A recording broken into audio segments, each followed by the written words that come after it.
ആദിയിൽ വചനമുണ്ടായിരുന്നു, വചനം ദൈവത്തോടു കൂടിയായിരുന്നു, വചനം ദൈവമായിരുന്നു. അവൻ ആദിയിൽ ദൈവത്തോടു കൂടിയായിരുന്നു. സമസ്തവും അവനിലൂടെ ഉണ്ടായി, ഒന്നും അവനെ കൂടാതെ ഉണ്ടായിട്ടില്ല. അവനിൽ ജീവനുണ്ടായിരുന്നു, ആ ജീവൻ മനുഷ്യരുടെ വെളിച്ചമായിരുന്നു. ആ വെളിച്ചം ഇരുളിൽ പ്രകാശിക്കുന്നു, അതിനെ കീഴടക്കുവാൻ ഇരുളിന് കഴിഞ്ഞില്ല. തൻ്റെ പ്രബോധനങ്ങളാൽ നമ്മെ ജ്ഞാനികളാക്കുന്ന സകലത്തിൻ്റെയും നാഥനായ ദൈവം വാഴ്ത്തപ്പെട്ടവനാകട്ടെ. ഞങ്ങളുടെ കർത്താവായ ദൈവമേ, അങ്ങയുടെ ജീവദായകവും ദൈവീകവുമായ തിരുവചനങ്ങളുടെ മധുരസ്വരം ശ്രവിക്കുന്നതിനും ഗ്രഹിക്കുന്നതിനും ഞങ്ങളുടെ ബുദ്ധിയെ പ്രകാശിപ്പിക്കണമേ. അങ്ങയുടെ വിശുദ്ധമായ പ്രബോധനത്താൽ ഞങ്ങളെ ജ്ഞാനികളാക്കണമേ. ഞങ്ങളുടെ ഇരുളടഞ്ഞ ജീവിതത്തെ അങ്ങയുടെ വചന വെളിച്ചത്താൽ പ്രകാശിപ്പിക്കണമേ. അങ്ങയുടെ വചനങ്ങളാൽ ഞങ്ങളുടെ മനസ്സിനെ ജ്വലിപ്പിക്കണമേ. ആമേൻ. ബൈബിൾ വായന 18-ാം ദിവസം. ഇസ്രായേലിൻ്റെ ജീവിതയാത്ര. ഇന്നേ ദിവസം ഉൽപ്പത്തിയുടെ പുസ്തകം 35ഉം 36ഉം അധ്യായങ്ങൾ, ജോബിൻ്റെ പുസ്തകം 25ഉം 26ഉം അധ്യായങ്ങൾ, സുഭാഷിതങ്ങളുടെ പുസ്തകം 3-ാം അധ്യായം 19 മുതൽ 24 വരെയുള്ള വാക്യങ്ങൾ എന്നിവ വായിക്കുന്നു. ദൈവത്തിൻ്റെ അരുളപ്പാടനുസരിച്ച് യാക്കോബ് കുടുംബത്തോടൊപ്പം ബഥേലിൽ പോയി പാർത്തു. യാക്കോബ് ഇനിമേൽ ഇസ്രായേൽ എന്നറിയപ്പെടുമെന്നും അവനിൽ നിന്ന് പുറപ്പെടുന്ന ജനതതികളെ അനുഗ്രഹിക്കുമെന്നും ദൈവം അരുളി ചെയ്യുന്നു. റാഹേലിൻ്റെയും ഇസഹാക്കിൻ്റെയും മരണവും ഏസാവിൻ്റെ വംശാവലി ചരിത്രവും ഇന്നേ ദിവസത്തെ വചന വായനയിൽ നമുക്ക് ശ്രവിക്കാം. ഉൽപ്പത്തിയുടെ പുസ്തകം 35-ാം അധ്യായം. യാക്കോബ് വീണ്ടും ബഥേലിൽ. ദൈവം യാക്കോബിനോട് അരുളി ചെയ്തു, എഴുന്നേറ്റ് ബഥേലിലേക്ക് കയറി അവിടെ പാർക്കുക. നിന്റെ സഹോദരനായ ഏസാവിൻ്റെ മുമ്പിൽ നിന്ന് നീ പലായനം ചെയ്തപ്പോൾ നിനക്ക് പ്രത്യക്ഷപ്പെട്ട ദൈവത്തിന് അവിടെ ഒരു ബലിപീഠമുണ്ടാക്കുക. അതുകൊണ്ട് യാക്കോബ് തൻ്റെ കുടുംബത്തോടും കൂടെയുണ്ടായിരുന്ന എല്ലാവരോടുമായി പറഞ്ഞു, നിങ്ങളുടെ ഇടയിലുള്ള അന്യദേവന്മാരെ ദൂരെ കളയുവിൻ, നിങ്ങളെ തന്നെ ശുദ്ധീകരിക്കുവിൻ, നിങ്ങളുടെ വസ്ത്രങ്ങൾ മാറുവിൻ, നമുക്ക് എഴുന്നേറ്റ് ബഥേലിലേക്ക് കയറാം.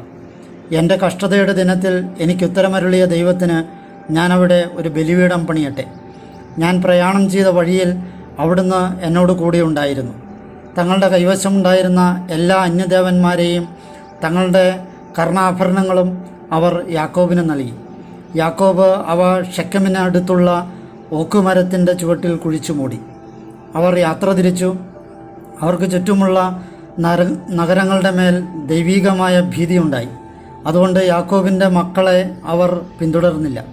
അങ്ങനെ യാക്കോബ് അവനും അവനോട് കൂടിയുണ്ടായിരുന്ന ജനം മുഴുവനും കാനാൻ നാട്ടിലെ ലൂസിൽ വന്ന് ചേർന്നു. അതുതന്നെയാണ് ബഥേൽ. അവിടെ അവൻ ഒരു ബലിപീഠം പണിയുകയും ആ സ്ഥലത്തിന് ഏൽ ബഥേൽ എന്ന് പേരിടുകയും ചെയ്തു. കാരണം സ്വന്തം സഹോദരൻ്റെ മുമ്പിൽ നിന്ന് ഒളിച്ചോടിയപ്പോൾ ദൈവം തന്നെ അവന് വെളിപ്പെടുത്തിയത് അവിടെ വെച്ചായിരുന്നു. റെബേക്കായുടെ പരിചാരികയായ ദെബോറ മരണമടഞ്ഞു. ബേഥേലിൻ്റെ താഴ്വരയിലുള്ള ഓക്കുമരത്തിൻ്റെ കീഴെ അവൾ സംസ്കരിക്കപ്പെട്ടു. അലോൺ ബാക്കുത്ത് എന്ന് അതിന് പേര് വിളിക്കുകയും ചെയ്തു. പാതാനാരാമിൽ നിന്ന് യാക്കോബ് പോന്നപ്പോൾ ദൈവം അവന് വീണ്ടും പ്രത്യക്ഷപ്പെട്ട് അവനെ അനുഗ്രഹിച്ചു. ദൈവം അവനോട് അരുളി ചെയ്തു, യാക്കോബ് എന്നാണ് നിൻ്റെ പേര്. ഇനിമേൽ നിൻ്റെ പേര് യാക്കോബ് എന്നല്ല വിളിക്കപ്പെടുന്നത്, പ്രത്യുത നിൻ്റെ പേര് ഇസ്രായേൽ എന്നായിരിക്കും. അവിടുന്ന് അവൻ്റെ പേര് ഇസ്രായേൽ എന്ന് വിളിച്ചു. ദൈവം അവനോട് അരുളി ചെയ്തു, ഞാനാണ് സർവശക്തനായ തമ്പുരാൻ. നീ സന്താനമുള്ളവനായി പെരുകുക. ജനതയും ജനതകളുടെ സമൂഹവും നിന്നിൽ നിന്ന് ഉത്ഭവിക്കും. രാജാക്കന്മാർ നിന്റെ അരക്കെട്ടിൽ നിന്ന് പുറപ്പെടും. അബ്രാഹത്തിനും ഇസഹാക്കിനും ഞാൻ നൽകിയ നാട് നിനക്ക് ഞാൻ തരും. നിനക്ക് ശേഷം നിന്റെ സന്തതിക്കും ഞാൻ ആ നാട് നൽകും. അനന്തരം അവനുമായി സംസാരിച്ച സ്ഥലത്ത് അവന് മുകളിൽ നിന്ന് ദൈവം ആരോഹണം ചെയ്തു. അവിടുന്ന് തന്നോട് സംസാരിച്ച സ്ഥലത്ത് യാക്കോബ് ഒരു സ്തംഭം നാട്ടി, ഒരു ശിലാസ്തംഭം. അതിന്മേൽ അവനൊരു പാനീയ ബലി അർപ്പിക്കുകയും എണ്ണയൊഴിക്കുകയും ചെയ്തു. ദൈവം തന്നോട് സംസാരിച്ച ആ സ്ഥലത്തിന് യാക്കോബ് ബേഥേൽ എന്ന് പേര് വിളിച്ചു. റാഹേലിൻ്റെ മരണം. ബേഥേലിൽ നിന്ന് അവർ നീങ്ങി എഫ്രാത്തായിൽ എത്താൻ ഒരു കിബ്ര ദൂരം കൂടിയുള്ളപ്പോൾ റാഹേൽ പ്രസവിച്ചു. അവളുടെ പ്രസവത്തിൽ അവൾ തീവ്രവേദന കൊണ്ടു. അവൾ തൻ്റെ പ്രസവത്തിൽ തീവ്രവേദന കൊണ്ടപ്പോൾ സൂതികർമ്മിണി അവളോട് പറഞ്ഞു, ഭയപ്പെടേണ്ട, എന്തെന്നാൽ നിനക്ക് ഇതും ഒരു പുത്രൻ തന്നെ. എന്നാൽ അവൾ മരിക്കുകയായിരുന്നതുകൊണ്ട് അവളുടെ ആത്മാവ് വേർപിരിയവേ അവൾ അവനെ ബെൻ ഒനി എന്ന് പേര് വിളിച്ചു. എന്നാൽ അവൻ്റെ പിതാവ് അവനെ ബെഞ്ചമിൻ എന്നാണ് വിളിച്ചത്. റാഹേൽ നിര്യാതയായി ബേത്ലേഹം എന്ന എഫ്രാത്തിലേക്കുള്ള വഴിയിൽ അവൾ സംസ്കരിക്കപ്പെട്ടു. അവളുടെ കല്ലറമേൽ യാക്കോബ് ഒരു സ്തംഭം നാട്ടി. ഇന്നുവരെയും അതാണ് റാഹേലിൻ്റെ ഖബറുടെ സ്തംഭം. ഇസ്രായേൽ നീങ്ങി ഏദർ അപ്പുറത്ത് കൂടാരം അടിച്ചു. ഇസ്രായേൽ ആ നാട്ടിൽ പാർത്തിരുന്നപ്പോൾ റൂബൻ പോയി തൻ്റെ പിതാവിൻ്റെ ഉപനാരിയെ ബിൽഹായുമായി ഒത്ത് ശയിച്ചു. ഇസ്രായേൽ അത് കേൾക്കാനിടയാവുകയും ചെയ്തു. യാക്കോബിൻ്റെ പുത്രന്മാർ. യാക്കോബിന് 12 പുത്രന്മാരുണ്ടായിരുന്നു. ലയായുടെ പുത്രന്മാർ യാക്കോബിൻ്റെ കടിഞ്ഞൂൽ പുത്രൻ റൂബൻ, ശിമയോൻ, ലേവി, യൂദ, ഇസാക്കർ, സെബുലൂൺ. റാഹേലിൻ്റെ പുത്രന്മാർ ജോസഫ്, ബെഞ്ചമിൻ. റാഹേലിൻ്റെ പരിചാരികയായ ബിൽഹായുടെ പുത്രന്മാർ ദാൻ, നഫ്താലി. ലയായുടെ പരിചാരികയായ സിൽഫായുടെ പുത്രന്മാർ ഗാദ്, ആഷേർ. യാക്കോബിന് പദാനാരാമിൽ വെച്ച് ജനിച്ച പുത്രന്മാരാണ് ഇവർ. ഇസഹാക്കിൻ്റെ മരണം. അബ്രാഹവും ഇസഹാക്കും തത്കാലവാസം നടത്തിയിരുന്ന കിരിയാത്ത് അർബായിലെ മാമ്രയിൽ, അതായത് ഹെബ്രോണിൽ തൻ്റെ പിതാവായ ഇസഹാക്കിൻ്റെ അടുത്തേക്ക് യാക്കോബ് വന്നു. ഇസഹാക്കിൻ്റെ ആയുഷ്കാലം 180 വർഷമായിരുന്നു. ഇസഹാക്ക് വൃദ്ധനും ആയുഷ്കാലം തികഞ്ഞവനുമായി അന്ത്യശ്വാസം വലിച്ചു. അവൻ മരിച്ച് സ്വന്തം ജനങ്ങളോട് ചേർന്നു. അവൻ്റെ മക്കളായ ഏസാവും യാക്കോബും അവനെ സംസ്കരിച്ചു. 36-ാം അധ്യായം. ഏസാവ് എദോമ്യരുടെ പിതാവ്. ഏസാവിൻ്റെ, അതായത് ഏദോമിൻ്റെ വംശാവലി ഇതാണ്. കാനാന്യ സ്ത്രീകളിൽ നിന്നാണ് ഏസാവ് തനിക്ക് ഭാര്യമാരെ സ്വീകരിച്ചത്. ഹിത്യനായ ഏലോനിൻ്റെ മകൾ ആദ, ഹിവ്യനായ സിബിയോനിൻ്റെ മകളായ ആനായുടെ പുത്രി ഒഹോലിബാമ, ഇസ്മായേലിൻ്റെ മകളും നെബയാത്തിൻ്റെ സഹോദരിയുമായ ബസ്മത്ത് എന്നിവരായിരുന്നു അവർ. ആദ ഏസാവിനായി എലിഫാസിനെ പ്രസവിച്ചു. ബസ്മത്ത് റവൂവേലിനെയും പ്രസവിച്ചു. ഒഹോലോബാമ യൗഷീനെയും യാലാമിനെയും കോറഹിനെയും പ്രസവിച്ചു. ഇവരാണ് കാനാൻ ദേശത്ത് ഏസാവിന് പിറന്ന മക്കൾ. ഏസാവ് തൻ്റെ ഭാര്യമാരെയും പുത്രീപുത്രന്മാരെയും വീട്ടിലുള്ള എല്ലാ ആളുകളെയും തൻ്റെ കാലിക്കൂട്ടവും സകല സമ്പത്തും കാനാൻ ദേശത്ത് താൻ നേടിയ സകല സമ്പാദ്യവും എടുത്ത് സ്വസഹോദരനായ യാക്കോബിൽ നിന്ന് അകലെ ഒരു നാട്ടിലേക്ക് പോയി. കാരണം ഒന്നിച്ചു പാർക്കാൻ വയ്യാത്ത വിധം അത്ര അധികമായിരുന്നു അവരുടെ സമ്പാദ്യം. അവരുടെ കാലിക്കൂട്ടങ്ങൾ മൂലം അവരെ സംവഹിക്കുവാൻ അവരുടെ തൽക്കാലവാസ ഭൂമി അപര്യാപ്തമായിരുന്നു.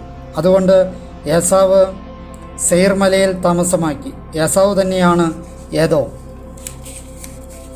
സെയർ മലയിലെ എദോമ്യരുടെ പിതാവായ ഏസാവിൻ്റെ വംശാവലി ഇതാണ്. ഏസാവിൻ്റെ പുത്രന്മാരുടെ പേരുകൾ ഇവയാണ്. ഏസാവിൻ്റെ ഭാര്യ ആദായുടെ മകൻ എലിഫാസ്. ഏസാവിൻ്റെ ഭാര്യ ബസ്മത്തിൻ്റെ മകൻ റവൂവേൽ. എലിഫാസിൻ്റെ പുത്രന്മാരായിരുന്നു തേമാൻ, ഓമർ, സെഫോ, ഗത്താം, കെനസ് എന്നിവർ. ഏസാവിൻ്റെ മകൻ എലിഫാസിന് തിമ്ന എന്നൊരു ഉപനാരിയുണ്ടായിരുന്നു. അവൾ എലിഫാസിനായി അമലേക്കിനെ പ്രസവിച്ചു. ഇവരാണ് ഏസാവിൻ്റെ ഭാര്യയായ ആദായുടെ പുത്രന്മാർ. റവൂവേലിൻ്റെ പുത്രന്മാരാണ് നഹത്ത്, സേറഫ്, ഷമ്മ, മിസ എന്നിവർ. ഏസാവിൻ്റെ ഭാര്യ ബസ്മത്തിൻ്റെ മക്കളാണിവർ. സിബിയോനിൻ്റെ പുത്രിയായ ആനായുടെ മകളും ഏസാവിൻ്റെ ഭാര്യയുമായ ഒഹോലിബാമയുടെ പുത്രന്മാർ ഇവരാണ്. അവൾ ഏസാവിനായി യൗഷിനെയും യാലാമിനെയും കോറഹിനെയും പ്രസവിച്ചു. ഏസാവിൻ്റെ മക്കളുടെ പ്രഭുക്കന്മാർ ഇവരാണ്.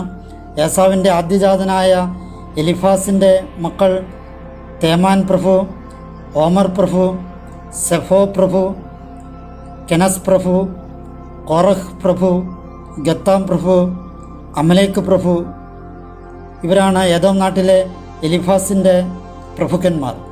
ആദായുടെ പുത്രന്മാരാണിവർ. ഏസാവിൻ്റെ മകനായ റവൂവേലിൻ്റെ പുത്രന്മാർ നഹത്ത് പ്രഭു, സേറഹ് പ്രഭു, ഷമ്മ പ്രഭു, മിസ പ്രഭു. ഇവയാണ് ഏദോം നാട്ടിലെ റവൂവേലിൻ്റെ പ്രഭുക്കന്മാർ. ഇവർ ഏസാവിൻ്റെ ഭാര്യ ബസ്മത്തിൻ്റെ മക്കളാണ്. ഏസാവിൻ്റെ ഭാര്യ ഒഹോലിബാമയുടെ പുത്രന്മാർ ഇവരാണ് യൗഷ് പ്രഭു, യലാം പ്രഭു, കോറഖ് പ്രഭു. ഇവരാണ് ഏസാവിൻ്റെ ഭാര്യയും ആനയുടെ മകളുമായ ഒഹോലിബാമയുടെ പ്രഭുക്കന്മാർ. ഇവരാണ് ഏസാവിൻ്റെ, അതായത് ഏദോമിൻ്റെ പുത്രന്മാർ. ഇവരുടെ പ്രഭുക്കന്മാർ ഇവർ തന്നെ. ഇവർ അന്നാട്ടിൽ പാർത്തിരുന്നവരും സെയിർ എന്ന ഹോര്യൻ്റെ പുത്രന്മാരുമാണ്. ലോത്താൻ, ഷോബാൽ, സിബയോൻ, ആന, ദീഷോൻ, ഏസർ, ദീഷാൻ. ഏദോം നാട്ടിലെ സെയിറിൻ്റെ പുത്രന്മാരും ഹോര്യകുലങ്ങളുമാണ് ഇവർ. ലോത്തിൻ്റെ പുത്രന്മാരായിരുന്നു ഹോറിയും ഹേമാമും. ലോത്തിൻ്റെ സഹോദരിയായിരുന്നു തിമ്ന. ഷോബാലിൻ്റെ പുത്രന്മാർ അൽവാൻ, മനഹത്ത്, എബാൽ, ഷെഫോ, ഒനാം എന്നിവർ. സിബിയോനിൻ്റെ പുത്രന്മാർ ഇവരാണ്. ആയ്യ, ആന. തൻ്റെ പിതാവായ സിബിയോനിൻ്റെ കഴുതകളെ മേയ്ക്കുമ്പോൾ മരുഭൂമിയിൽ ചുവടുറവകൾ കണ്ടെത്തിയ ആന ഇവൻ തന്നെ. ആനയുടെ മക്കൾ ഇവരാണ് ദീഷോനും ആനയുടെ പുത്രി ഒഹോലിബാമയും. ദീഷാൻ്റെ പുത്രന്മാർ ഹെബ്നാൻ, യഷ്ബാൻ, ഇത്രാൻ, കെറാൻ എന്നിവരായിരുന്നു. എസറിൻ്റെ പുത്രന്മാർ ഇവരാണ് ബിൽഹാൻ, സാവാൻ, അക്കാൻ. ദീഷാൻ്റെ പുത്രന്മാർ ഊസ്, ആരാൻ എന്നിവരാണ്. ഹോര്യകുലങ്ങൾ ഇവയാണ്: ലോത്താൻ കുലം, ഷോബാൻ കുലം, സിബയോൻ കുലം, ആനാകുലം, ദീഷോൻ കുലം, എസർ കുലം, ദീഷാൻ കുലം. സെയിർ നാട്ടിൽ ഹോര്യകുലങ്ങൾ ഇവരുടെ നേതാക്കൾക്കനുസരിച്ച് ഇവയാണ്. ഇസ്രായേലിയർക്ക് രാജ്യഭരണം ഉണ്ടാകുന്നതിന് മുമ്പ് ഏദോം നാട് ഭരിച്ച രാജാക്കന്മാർ ഇവരായിരുന്നു. ബേയോറിൻ്റെ മകനായ ബേല ഏദോമിൽ ഭരിച്ചു. അവൻ്റെ പട്ടണത്തിൻ്റെ പേര് ദിൻഖാബ എന്നായിരുന്നു. ബേല മരിച്ചപ്പോൾ അവൻ്റെ സ്ഥാനത്ത് ബൊസ്രായിൽ നിന്നുള്ള സെറഹിൻ്റെ മകൻ യോബാബ് ഏദോമിൽ ഭരിച്ചു. യോബാബ് മരിച്ചപ്പോൾ അവൻ്റെ സ്ഥാനത്ത് തേമാന്യ ദേശത്തു നിന്നുള്ള ഹൂഷാം രാജാവായി. ഹൂഷാം മരിച്ചപ്പോൾ അവൻ്റെ സ്ഥാനത്ത് ബദാദിൻ്റെ പുത്രനായ ഹദാദ് രാജാവായി. അവൻ മോവാബ് ദേശത്ത് വെച്ച് മിദിയാനെ തോൽപ്പിച്ചു. അവൻ്റെ പട്ടണത്തിൻ്റെ പേര് അവിത്ത് എന്നായിരുന്നു. ഹദാദ് മരിച്ചപ്പോൾ അവൻ്റെ സ്ഥാനത്ത് മസ്രേക്കായിലെ സംല രാജാവായി. സംല മരിച്ചപ്പോൾ അവൻ്റെ സ്ഥാനത്ത് റഹോബാത്ത് ഹന്നഹാറിലെ സാവൂൾ രാജാവായി. സാവൂൾ മരിച്ചപ്പോൾ അവൻ്റെ സ്ഥാനത്ത് അക്ബോറിൻ്റെ മകനായ ബാൽഹാനാൻ രാജാവായി. അക്ബോറിൻ്റെ മകനായ ബാൽഹാനാൻ മരിച്ചപ്പോൾ ഹദാർ അവൻ്റെ സ്ഥാനത്ത് രാജാവായി. അവൻ്റെ പട്ടണത്തിൻ്റെ പേര് പാവു എന്നായിരുന്നു. അവൻ്റെ ഭാര്യയുടെ പേര് മെഹേത്തബേൽ എന്നായിരുന്നു. അവൾ മെത്രദിൻ്റെ പുത്രിയും മെസഹാബിൻ്റെ പൗത്രിയുമായിരുന്നു. തങ്ങളുടെ വംശങ്ങളും സ്ഥലങ്ങളും പേരുകളും അനുസരിച്ച് ഏസാവിൻ്റെ കുലനാമങ്ങൾ ഇവയാണ്: തിമ്നാകുലം, അൽവാകുലം, യത്തേത്ത് കുലം, ഒഹോബ്ലിബാമാകുലം, ഏലാകുലം, പിനോൻകുലം, കെനസ്കുലം, തേമാൻകുലം, മിപ്സാർ കുലം, മഗ്ദിയേൽ കുലം, ഈറാം കുലം. തങ്ങളുടെ അവകാശമായ നാട്ടിലെ താമസസ്ഥലത്തിനനുസരിച്ച് ഏദോമിൻ്റെ കുലങ്ങൾ ഇവയായിരുന്നു. ഏദോമ്യരുടെ പൂർവികനാണ് ഏസാവ്. ജോബിൻ്റെ പുസ്തകം 25-ാം അധ്യായം. ബിൽദദിൻ്റെ 3-ാം പ്രഭാഷണം. അപ്പോൾ ഷുവാഖാരൻ ബിൽദദ് മറുപടിയായി പറഞ്ഞു: തൻ്റെ ഉന്നതങ്ങളിൽ സമാധാനമുണ്ടാക്കുന്നവനോടൊത്താണ് ആധിപത്യവും ബഹുമാനവും. അവിടുത്തെ പടയാളികൾക്ക് കണക്കുണ്ടോ? അവിടുത്തെ പ്രകാശം ആരുടെ മേലാണ് ഉദിക്കാതിരിക്കുക? അപ്പോൾ മർത്യനെങ്ങനെ ദൈവത്തോടൊപ്പം നീതിമാനാകാൻ കഴിയും? നാരീജാതൻ എങ്ങനെ നിർമ്മലനാകും? നോക്കൂ, ചന്ദ്രൻ പോലും പ്രകാശിക്കുന്നില്ല. അവിടുത്തെ നയനങ്ങളിൽ താരകങ്ങളും നിർമ്മലവുമല്ല. അപ്പോൾ പിന്നെ കൃമിയായ നരൻ, പുഴുവായ മനുഷ്യപുത്രൻ എന്ത്? അധ്യായം 26, ജോബിൻ്റെ 8ാം മറുപടി പ്രഭാഷണം. അപ്പോൾ ജോബ് മറുപടിയായി പറഞ്ഞു, നീ എപ്രകാരമാണ് ശക്തിയറ്റവനെ സഹായിച്ചതും ദുർബലകരത്തെ രക്ഷിച്ചതും? ജ്ഞാനഹീനന് നീ എന്തുപദേശിക്കും? നീ അറിവ് സമർത്ഥമായി വിളംബരം ചെയ്യുന്നുണ്ടല്ലോ. ആരോടാണ് നീ വചസ്സുകൾ പ്രഘോഷിച്ചത്? ആരുടെ ശ്വാസമാണ് നിന്നിൽ നിന്ന് പുറപ്പെട്ടത്? ജലത്തിനടിയിൽ നിഴലുകളും അവയിലെ നിവാസികളും നൃത്തം ചെയ്യുന്നു. പാതാളം അവിടുത്തെ മുമ്പിൽ അനാവൃതമാണ്. നാശസ്ഥാനത്തിന് ആവരണമില്ല. ശൂന്യതയുടെ മേൽ അവിടുന്ന് ഉത്തരദിക്കിനെ വിരിക്കുന്നു. ഇല്ലാത്ത എന്തിൻ്റെയോ മേൽ അവിടുന്ന് ഭൂമിയെ തൂക്കിയിട്ടിരിക്കുന്നു. ജലങ്ങളെ അവിടുന്ന് തൻ്റെ കനത്ത മേഘങ്ങളിൽ ബന്ധിക്കുന്നു. അവയ്ക്ക് കീഴെ മേഘം കീറിപ്പോകുന്നില്ല. പൗർണമി മുഖം അവിടുന്ന് ഒളിപ്പിക്കുന്നു. തൻ്റെ മേഘത്തെ അതിന്മേൽ വിരിച്ചിടുന്നു. പ്രകാശം ഇരുളിനോടൊപ്പം സമാപിക്കുന്നിടത്ത് ജലോപരിതലത്തിൽ അവിടുന്ന് അതിർത്തിരേഖ വരയ്ക്കുന്നു. ആകാശത്തിൻ്റെ തൂണുകൾ കുലുങ്ങുന്നു. അവിടുത്തെ ശാസനത്താൽ അവ സംഭ്രമിക്കുന്നു. അവിടുന്ന് തൻ്റെ ശക്തിയാൽ സമുദ്രത്തെ ചലനാത്മകമാക്കി. തൻ്റെ ബുദ്ധിയാൽ റാഹാബിനെ പിളർന്നു. അവിടുത്തെ ശ്വാസത്താൽ ആകാശം തെളിഞ്ഞു. പായുന്ന സർപ്പത്തെ അവിടുത്തെ കരം പിളർന്നു. ഇവയാണ് അവിടുത്തെ സഞ്ചാര പരിധികൾ. അവിടുത്തെപ്പറ്റി എന്തൊരു വചനമന്ത്രണമാണ് കേൾക്കപ്പെടുന്നത്! അവിടുത്തെ ശക്തിയുടെ ഗർജനം ഗ്രഹിക്കാൻ ആർക്ക് കഴിയും? സുഭാഷിതങ്ങളുടെ പുസ്തകം 3-ാം അധ്യായം 19 മുതൽ 24 വരെയുള്ള തിരുവചനങ്ങൾ. കർത്താവ് ജ്ഞാനത്താൽ ഭൂമി സ്ഥാപിച്ചു, വിവേകത്താൽ ആകാശങ്ങൾ ഉറപ്പിച്ചു. അവിടുത്തെ വിജ്ഞാനത്താൽ ആഴങ്ങൾ പൊട്ടിപ്പുറപ്പെട്ടു, വാനിടങ്ങൾ മഞ്ഞുപൊഴിക്കുന്നു. എൻ്റെ മകനെ, ബോധജ്ഞാനവും വിവേചനശക്തിയും നിൻ്റെ ദൃഷ്ടികളിൽ നിന്ന് മാറിപ്പോകാതെ നീ കാവലിരിക്കുക. അവ നിൻ്റെ ആത്മാവിന് ജീവനും നിൻ്റെ കണ്ഠത്തിന് ഹാരവുമായിരിക്കും.